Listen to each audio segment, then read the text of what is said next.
मेरे YouTube channel पर आप सभी का हार्दिक स्वागत है, अभिनंदन है। जय श्री कृष्णा। मेरा नाम प्रशांत। हमारा 10th क्लास का चैप्टर चल रहा था जीव जनन कैसे करते हैं, वो वाला। उसमें हमारा लास्ट टॉपिक चल रहा है जनन स्वास्थ्य, रिप्रोडक्टिव हेल्थ। लास्ट टॉपिक है और लास्ट चैप्टर का भी लास्ट है, फिनिश हो जाएगा। ठीक है, तो ये रहेंगे हम जनन स्वास्थ्य। जनन स्वास्थ्य,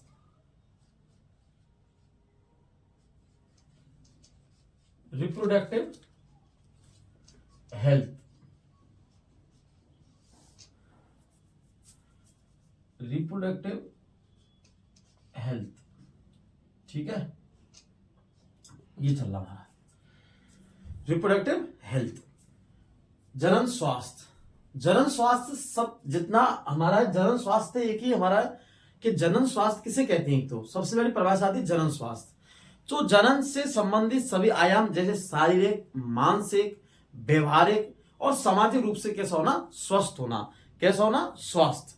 एक दूसरा क्या है, जनन स्वास्थ्य में लोग एक दूसरे से यौन संपर्क रखना चाहते हैं, लेकिन उसका क्या है, उसके लिए हमें कई रोगों से उसका बचाव करना है। क्या करना है, बचाव करना है। और बचाव इसे रोकने के तरीके, ठीक है, कुछ क्या है, पॉपुलेशन बढ़ती हुई जनसंख्या को रोकने के लिए। तो इस प्रकार, ठीक है, तो इसमें हम लिखते हैं, इसमें जनन स्वास्थ्य में, रिप्रोडक्टिव हेल्थ में जनन स्वास्थ्य का अर्थ है कि जनन से संबंधित आयामों, जनन से संबंधित आयामों,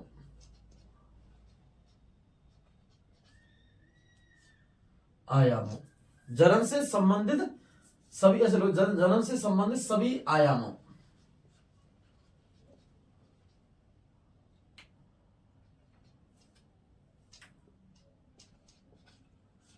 जनन से संबंधित सभी आयामों जैसे शारीरिक, मानसिक,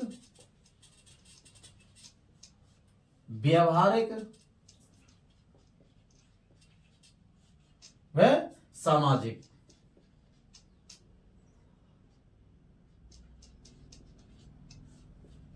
रूप से स्वस्थ होना। जनन स्वास्थ्य, जनन स्वास्थ्य कहलाता है।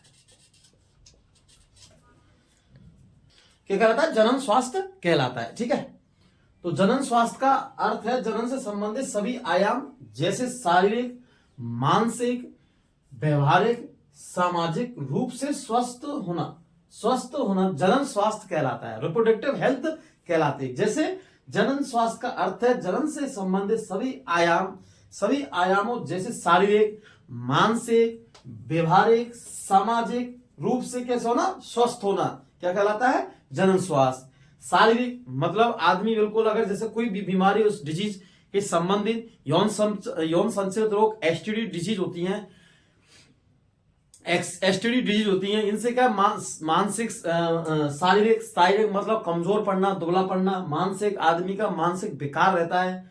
और दूसरा व्यवहारिक, आदमी के व्यवहार में चैन, चिड़चिड़ापन आदि बदलाव देखे जाते हैं। दूसरा सामाजिक, क्या है, सामाजिक, जिस समाज में किस तरह से उसको रहना है, तो इस हिसाब से। ठीक है, तो सामाजिक, समाज के विपरीत जाना, कैसे जाना, समाज के विपरीत जाना। तो सभी आयामों क्या कहते हैं हम, जनन स्वास्थ्य, रिप्रोडक्टिव हेल्थ। स्वस्थ होना, क्या होना, स्वस्थ होना। चारों आयाम है, कौन सा आयाम है, शारीरिक, मानसिक, व्यवहारिक और सामाजिक। शारीरिक, मानसिक और व्यवहारिक और सामाजिक रूप से कैसा होना, स्वस्थ होना। इसे क्या कहलाएगा, रिप्रोडक्टिव हेल्थ।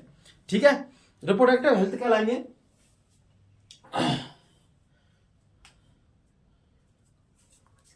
तो रिप्रोडक्टिव हेल्थ कहलाएंगे, रिप्रोडक्टिव हेल्थ में, ठीक है। फिर उसके बाद में रोगों का संचरण होता है। क्या होता है? तो इसमें नेक्स्ट लाइन है लैंगिक रोगों का संचरण। लैंगिक यौन संचरण, इन्हें कहते हैं हम एसटीडी डिजीज। क्या कहलाएंगे? लैंगिक यौन संचरण रोग, रोग डिजीज, ये कहलाते हैं एसटीडी रोग। क्या कहलाते हैं ये? एसटीडी रोग। लैंगिक संचरण रोग ऐसे होते हैं जैसे माना कि किसी को लैंगिक संबंधी क्या है रोग है। कैसे है? लैंगिक संबंधी किसी पुरुष को अगर क्या है लैंगिक संबंधी कोई रोग है, अगर किसी दूसरी महिला के संपर्क में आता है, किसमें आता है? संपर्क में, तो उसको भी रोग फैल जाते हैं। क्या फैलते हैं? उसको भी रोग फैल जाते हैं, जैसे HIV, एड्स, सिफिलिस,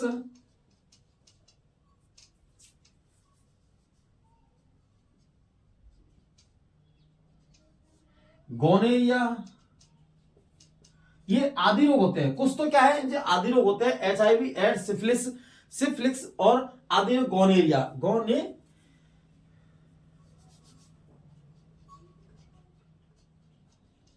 गोनेरिया। ठीक है, ये आदि क्या रोग होते हैं जो एक दूसरे से फैल जाते हैं। कैसे? यौन संचरण द्वारा। जब यौन संबंध बनाते हैं, क्या बनाते हैं? यौन संबंध बनाते हैं, सेक्सुअल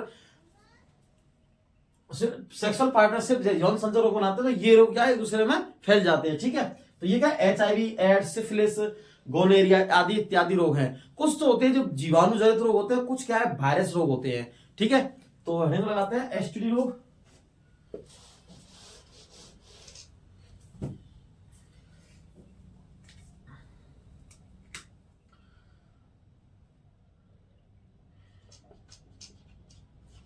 यौन संचरण रोग, यौन संचरण रोग, लैंगिक संबंध, ऐसे रोग, जनन संबंध रोग, जनन संबंध बनाने में एक दूसरे से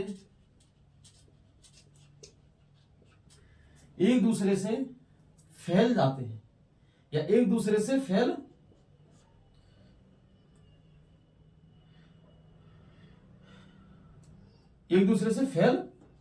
जाते हैं। ठीक है, क्या होता है? एक दूसरे से ये रोग फैल जाते हैं। कब?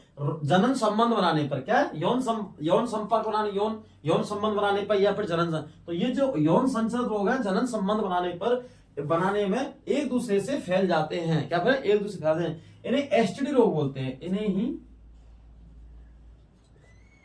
एसटीडी रोग बोलते हैं।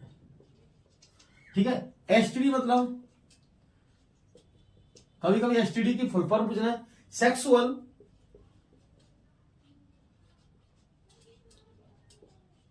Transmitted disease. क्या है? डिजीज। एसटीडी फुल फॉर्म क्या है? कभी कभी एसटीडी की फुल फॉर्म पूछ लेते हैं, सेक्सुअल ट्रांसमिटेड डिजीज। क्या है? Sexual transmitted disease. इसकी एसटीडी की फुल फॉर्म है sexual transmitted disease. Sexual transmitted disease, ये आपको याद होनी चाहिए। कभी कभी इस पे क्वेश्चन पूछ लेते हैं कि सेक्सुअल ट्रांसमिटेड डिजीज क्या है। ठीक है, यौन संबंध। जब यौन संबंध बनाते हैं तो एक दूसरे से ये रोग फैल जाते हैं। क्या होते हैं? यौन संबंध बनाते हैं। ठीक है, इन यौन संबंध रोगों को रोकने के लिए, जो एसटीडी रोग है, इन एसटीडी रोगों को रोकने के लिए कुछ युक्तियां काम में लेते हैं। ठीक है, तो लगाते हैं।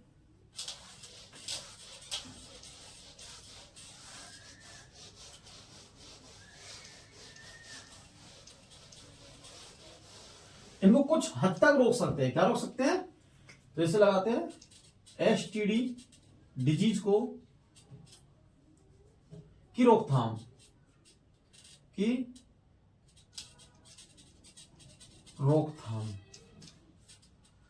एसटीडी रोगों को कुछ हद तक, क्या है? कुछ हद तक इसको हम रोक सकते हैं एसटीडी डिजीज को। तो इसमें क्या है? कुछ एक तो इसमें कॉन्डम निरोध का उपयोग करके एसटीडी डिजीज को कुछ हद तक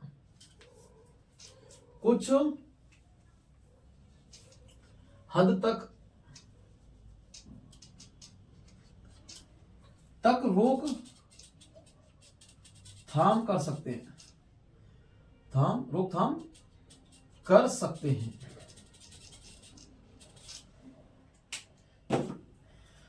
एसटीडी डिजीज क्या है? एसटीडी डिजीज में क्या है हमारा? निरोध क्या है? निरोध कॉन्डम। इसका उपयोग क्या? इसका उपयोग करके एसटीडी डिजीज को कुछ हद तक हम रोक सकते हैं। क्या कर सकते हैं? कुछ हद तक हम इसको रोक सकते हैं। ये पर्टिकुलर नहीं है, इसको हम रोक सकते हैं एसटीडी डिजीज को, लेकिन कुछ हद तक। क्या है? कुछ हद तक। जब भी क्या था, जब भी अगर कोई पुरुष यौन संबंध बनाना चाहता है और उसके अंदर कोई डिजीज है या उसको पता नहीं है किसी होने वाली महिला में डिजीज है, तो क्या करेगा? कॉन्डम निरोध का उपयोग करें। क्या करें? कॉन्डम निरोध का उपयोग करें, जिससे डिजीज को कुछ हद तक हम रोक सकते हैं। क्या सकते हैं? रोक सकते हैं। ठीक है, गर्भरोधन।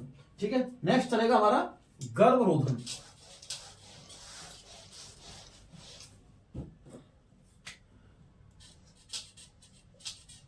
गर्भरोधन नेक्स्ट टॉपिक।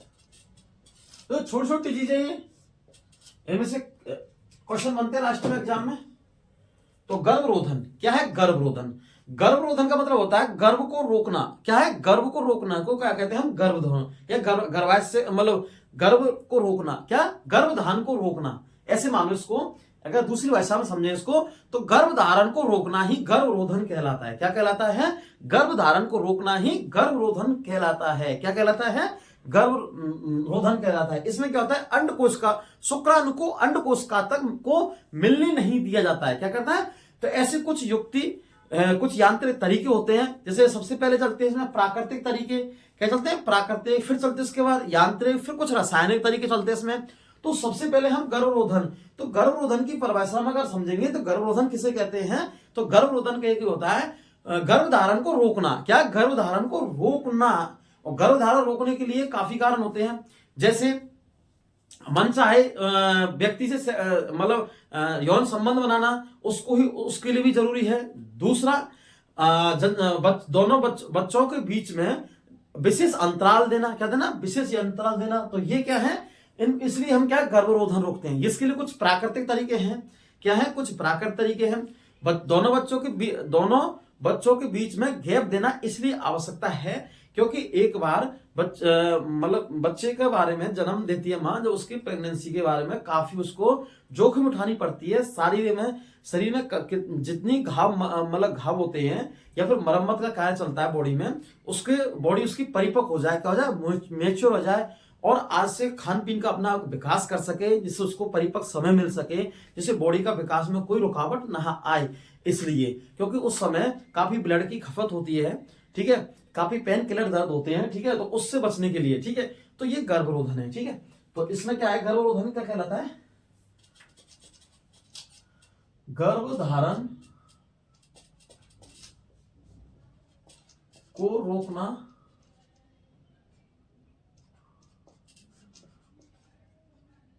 गर्भधारण को रोकना ही गर्भरोधन कहलाता है। ठीक है, क्या कहलाता है? गर्भरोधन को रोकना ही क्या कहलाता है? गर्भधारण को। ठीक है, क्या कहलाता है? गर्भधारण को रोकना ही गर्भरोधन कहलाता है। इसमें क्या होता है? इसमें शुक्राणु स्पर्म को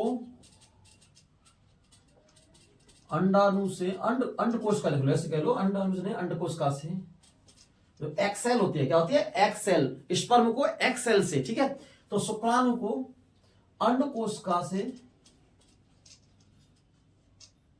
शुक्राणु को अंडकोशिका से मिलने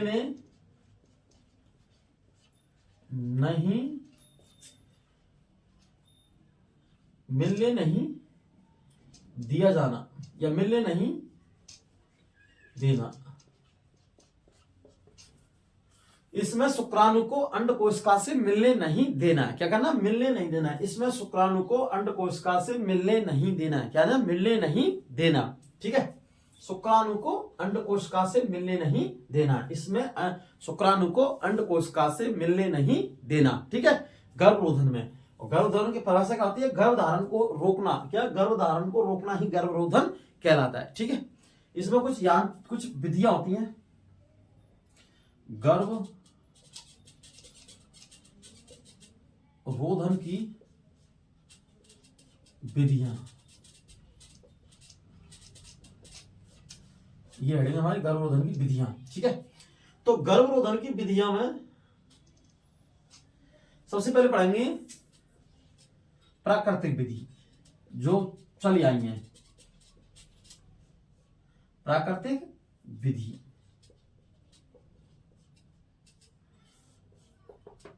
नेचर मेथड। तो इसमें होता है फर्स्ट, इसमें मैथुन क्रिया ना करना। मैथुन क्रिया न करना। क्या करना? मैथुन क्रिया ना करना। ठीक है, कौन से? मैथुन क्रिया ना करना। मैथुन क्रिया में क्या होता है? मैथुन क्रिया ना करना। मैथुन क्रिया में क्या होता है? जैसे सबसे पहले जब शुक्राणु, देखो शुक्राणु का निर्माण तो जब भी मैथुन क्रिया होती है तो एक बार में 200 से 300 मिलियन स्खलन होते हैं। क्या होते हैं? 200 से 300 मिलियन स्खलन होते हैं शुक्राणु सीमन में। ठीक है, लेकिन एक महीने में एक ही अंडाणु का निर्माण होता है। क्या होता है? एक ही महीने में एक ही अंडाणु का निर्माण होता है। तो जैसे देखो, मैंने आपके लिए बताया first day, second day, third day. ठीक है, इस प्रकार से 14वें डे और 15। इस समय क्या होता है? अंडोत्सर्ग।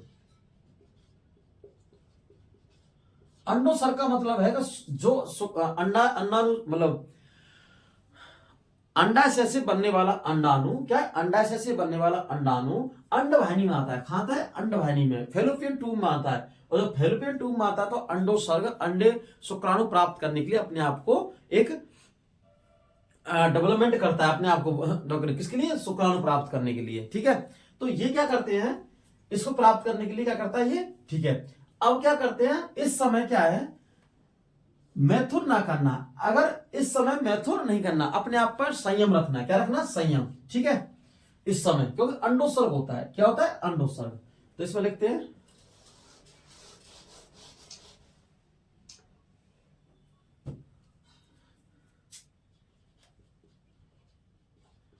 मैथुन क्रिया न करना। ठीक है, या फिर अपने आप पर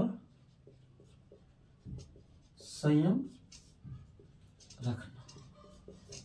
ठीक है, ये हो गया फर्स्ट। सेकंड हम इसमें लिखते हैं, सेकंड तरीका हमारा या सेकंड विधि है स्तनपान अनावरता। कौन सी है? स्तनपान।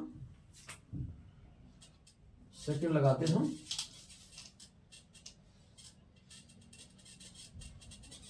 स्तनपान अनावृतता। स्तनपान अनावृतता। स्तनपान अनावृतता क्या है? सेकंड हमारी है स्तनपान अनावृतता।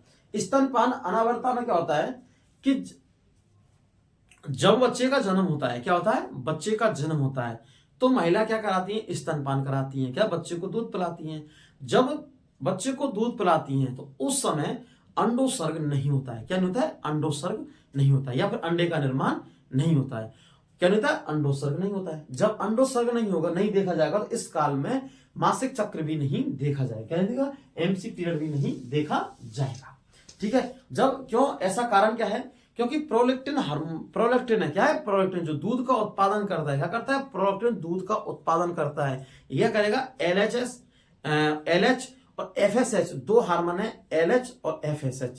इन हार्मोनों को इनको हार्मोनों का करेगा संदमित, इनको रोक के रखेगा। यह सिर्फ 6 महीने तक, प्रसव के 6 महीने तक यह क्रिया देख सकते हैं। क्या करते हैं? 6 महीने तक यह क्रिया देखी जा सकती है, बस केवल 6 महीने तक। ठीक है। स्तनपान अनावरता, ठीक है, क्या है? स्तनपान अनावरता। तो इसमें लिखते हैं हम स्तनपान के दौरान, ऐसे लिख लो, ऐसे लिखो, महिला में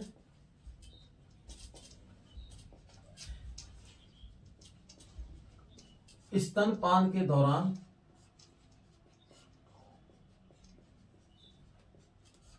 महिला में स्तनपान के दौरान, किस दौरान? स्तनपान के दौरान अंडोत्सर्ग, क्या है? अंडोत्सर्ग नहीं देखा जाता है। स्तनपान के दौरान महिला में स्तनपान के दौरान अंडोत्सर्ग नहीं देखा जाता है। इस काल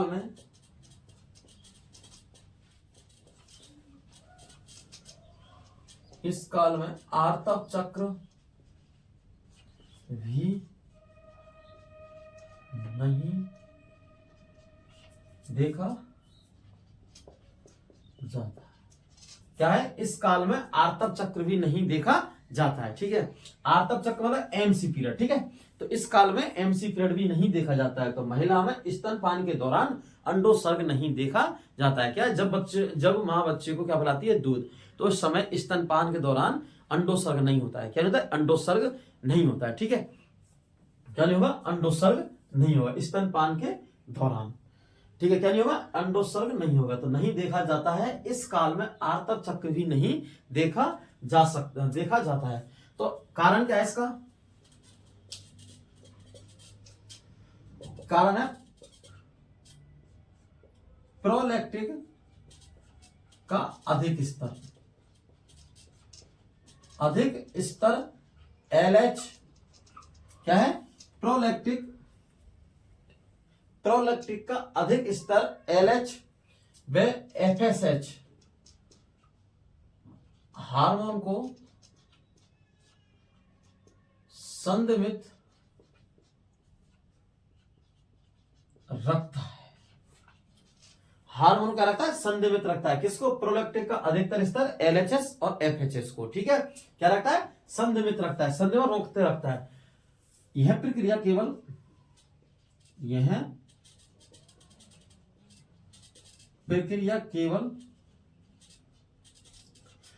प्रक्रिया केवल प्रसव से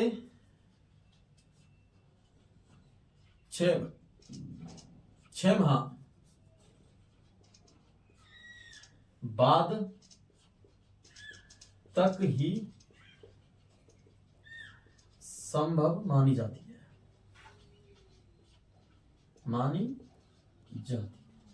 ऐसा नहीं है कि अगर एक बार प्रेगनेंसी होगी तो हमेशा के लिए अंडोत्सर्ग नहीं होगा। ये क्या है? प्रोलैक्टिक का अधिक स्तर। क्या है? प्रोलैक्टिक का अधिक स्तर, क्योंकि प्रोलैक्टिक क्या बना रहा है? दूध बना रहा है। ठीक है। तो दूध बनाते समय ये क्या करेगा? LH और FSH के हार्मोन को क्या करेगा? संदमित करेगा, उसको रोक के रखेगा। यह प्रक्रिया केवल जिससे क्या नहीं होगी? अंडोत्सर्ग नहीं होगा। क्या नहीं होगा? अंडोत्सर्ग नहीं होगा। और अंडोत्सर्ग नहीं होगा तो क्या होगा? तो फिर हमारा क्या गर्भधारण नहीं होगा। क्या नहीं होगा? गर्भधारण नहीं होगा। यह प्रक्रिया केवल प्रसव के 6 माह तक ही कैसी है? संभव। कितनी है? 6 माह तक ही संभव है। यह प्रक्रिया कैसी है? 6 माह तक ही संभव है। ठीक है। तो यह प्रक्रिया कितनी है? 6 माह तक ही संभव है। ठीक है। अब होता है बाह्य स्खलन, थर्ड। ये प्राकृतिक तरीके हैं। कैसे? प्राकृतिक बाह्य स्खलन। ठीक है। तो अब इनका हम LH की फॉर्म लिखते हैं हम। इसमें क्या लिखते हैं? इसकी LH की फुल फॉर्म। ठीक है। तो LH और FSH की है।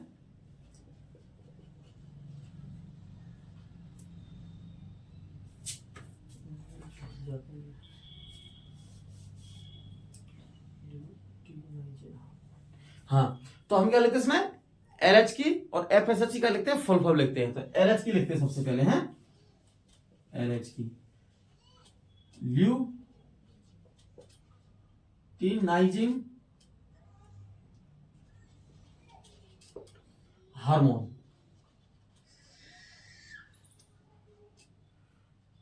हार्मोन ठीक है, लुटिनाइजिंग हार्मोन क्या लिखते हैं, लुटिनाइजिंग हार्मोन, LHS की लुटिनाइजिंग हार्मोन ठीक है, क्या लिखते हैं, लुटिनाइजिंग हार्मोन, क्या लिखते हैं, लुटिनाइजिंग हार्मोन। फिर ठीक है, तो इसकी लिखते हैं, किसकी लिखते हैं, FSH की फॉलिकल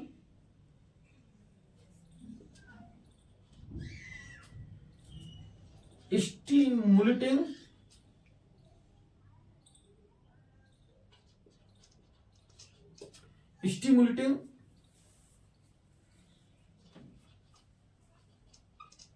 हार्मोन ठीक है, फॉलिकल स्टिमुलेटिंग हार्मोन।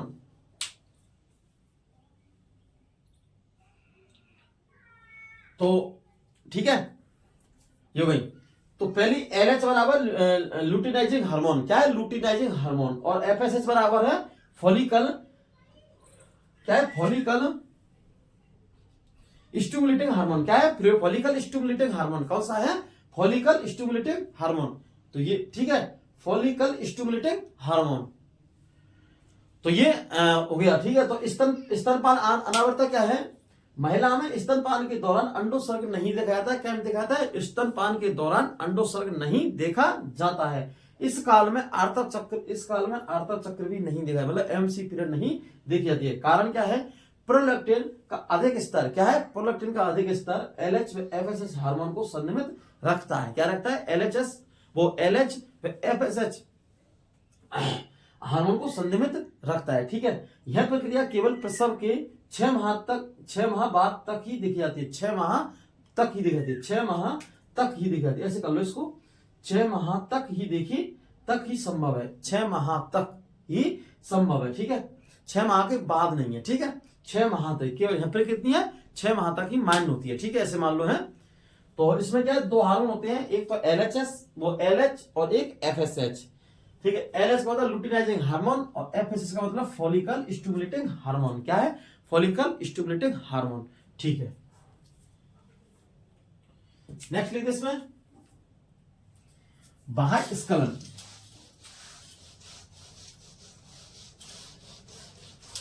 थर्ड हमारा बाह्य स्खलन।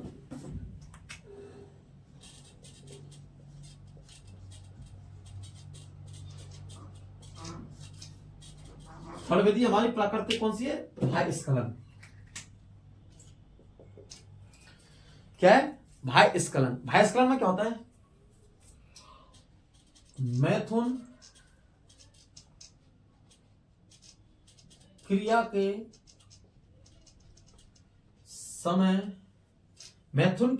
समय क्या करते हैं, मैथुन क्रिया के समय पुरुष अपने शुक्राणुओं को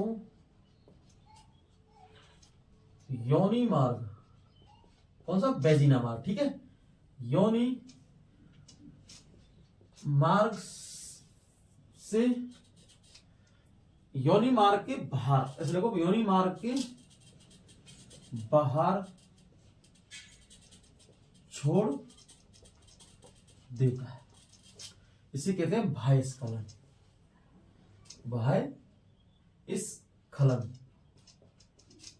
ठीक है, बाह्य स्खलन कहते हैं, क्या कहते हैं, बाह्य स्खलन।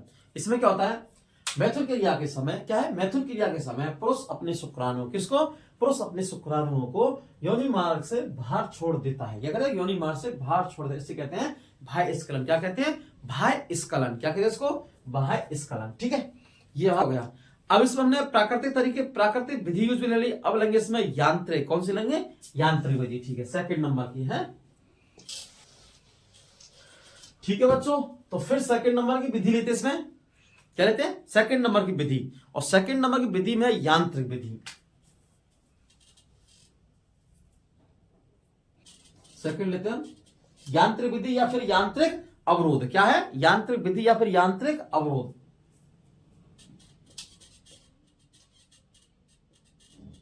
यांत्रिक अवरोध। अवरोध का मतलब होगा रोकने का तरीका। ठीक है, कैसा? रोकने का तरीका। ठीक है, तो इसमें सबसे पहले लेते हैं यांत्रिक विधि में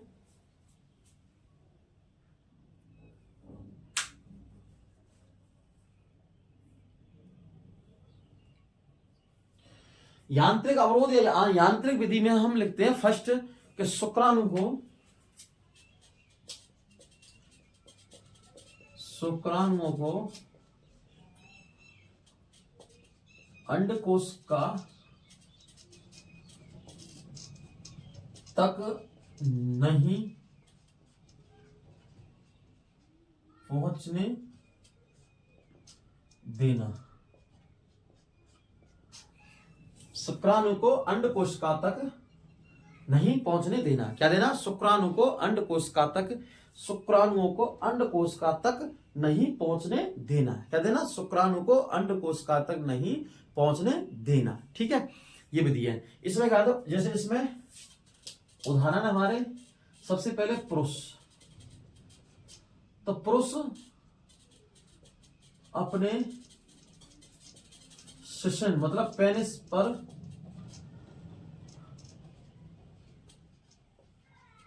कॉन्डोम या फिर निरोध को लगाना। ठीक है, पुरुष अपने शिशन पर कॉन्डम या निरोध को लगाना, जिससे क्या होगा? शुक्राणु का अंडकोशिका तक पहुंचने नहीं दिया। क्या? शुक्राणु को अंडकोशिका तक पहुंचने नहीं दिया जाएगा। ठीक है, तो निरोध लगाना। ठीक है, दूसरी सेकंड उदाहरण इसमें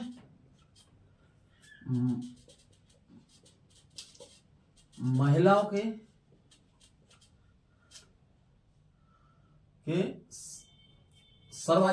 कॉन्डम जैसे सर्वाइकल कैप, ऐसे लिख लो। महिलाओं के सर्वाइकल, महिलाओं के योनि मार्ग के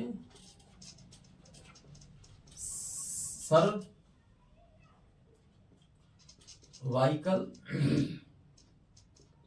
कैप जैसे, महिलाओं के योनि मार्ग के सर्वाइकल कैप जैसे बाल्ट,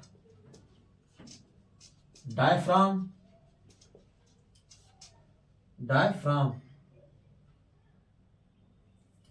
बाल्ट, डायफ्राम और योनि कॉन्डम। ठीक है,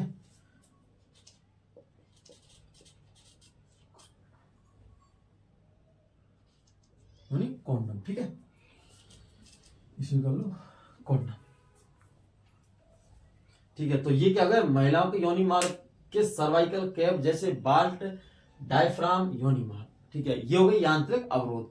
अब थर्ड पढ़ेंगे हम इसमें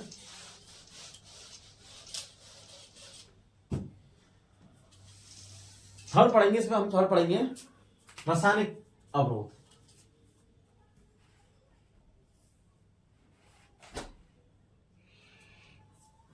इसमें हमारा रासायनिक तकनीक क्या है? रासायनिक तकनीक।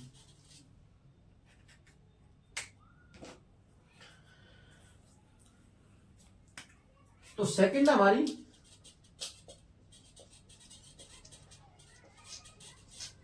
रासायनिक तकनीक।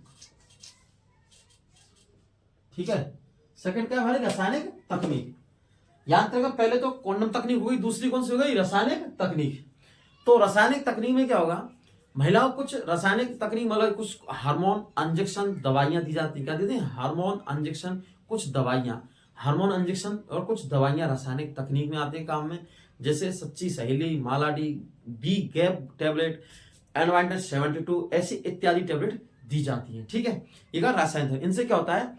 हार्मोनों का संतुलन बना रहे। क्या रहे? हम संतुलन बना रहे। कभी कभी इनसे हार्मोन का संतुलन बिगड़ जाता है या फिर हमेशा के लिए संतुलन हार्मोन का स्रावन बंद हो जाता है। ठीक है, इसमें होता है मादा में अंड को नहीं बनने देना। क्या है? मादाओं में अंड को नहीं बनने देना। क्या देना? मादाओं में अंड को नहीं बनने देना। ठीक है, तो मादाओं में अंड को नहीं बनने देना। क्या देना? मादाओं में अंड को नहीं बनने देना। ठीक है, किसे? मादाओं में अंड को बनने नहीं देना इससे देना। ठीक है, तो इसमें रसायन तरीके में इसमें कुछ दवाइयां व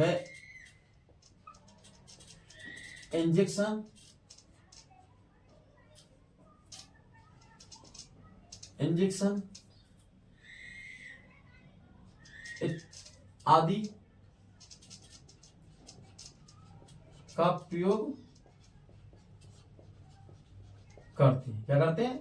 इसमें मादा में अंड को नहीं बनने देना, तो इसमें क्या करते हैं? इसमें कुछ दवाइयां व इंजेक्शन आदि का प्रयोग करते हैं। इन लिखते हैं, इन दवाइयां व इंजेक्शन आदि के इस्तेमाल से हार्मोन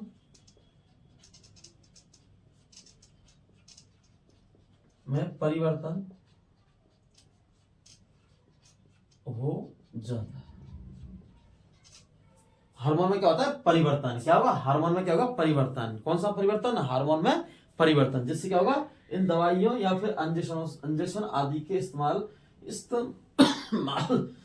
से हार्मोन में परिवर्तन, क्या हार्मोन में परिवर्तन देखा जाता है। इनका विपरीत प्रभाव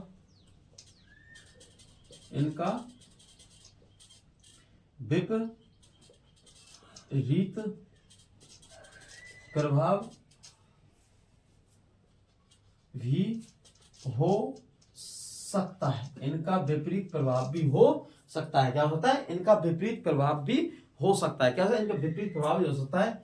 यह या तो इनका विपरीत हो सकता है, तो फिर अंड का निर्माण हमेशा नहीं हो सकता है।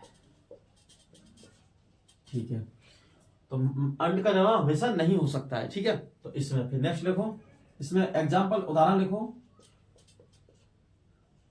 उदाहरण में माला डी एक बी गैप। ठीक है, छाया गोली। ठीक है, माला डी हो गई, बी गैप हो गई, और सच्ची सहेली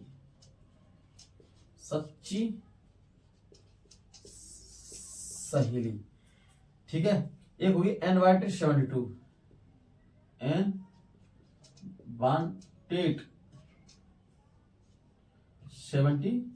अनवांटेड 72। ठीक है, तो भाई मालाडी, बी गैप, छायागोली, सच्ची सहेली, अनवांटेड 72। क्या है? इस टेबल का नाम है अनवांटेड 72। ठीक है, इन युक्तियों से रासायनिक तकनीक का, तो क्या मादा में अंड को नहीं बनने देंगे। क्या देंगे? हर महीने अंड को बनने नहीं देंगे। अगर अंड नहीं बनेगा तो निषेचन की प्रक्रिया नहीं होगी। क्या नहीं होगी? निषेचन, फर्टिलाइजेशन की प्रक्रिया नहीं होगी, और फर्टिलाइजेशन नहीं हुआ तो गर्भधारण नहीं ठहरेगा। क्या नहीं है? गर्भधारण। और हमारा क्या है? उन काफी सारी जनन स्वास्थ्य संबंधी या फिर शारीरिक मानसिक विकास से हम उनसे बच सकते हैं। और ये हमारा टॉपिक है, इसी का उद्देश्य जनन स्वास्थ्य के ऐसी समस्या से हम अपने आप को बचा के रखें। ठीक है, ठीक है, जनन स्वास्थ्य संबंधी, जैसे उनसे कोई बीमारी या फिर उनसे ना फैले। क्या नहीं फैले? बीमारी, डिजीज नहीं फैले। ठीक है, फिर मिलते हैं आपसे कल।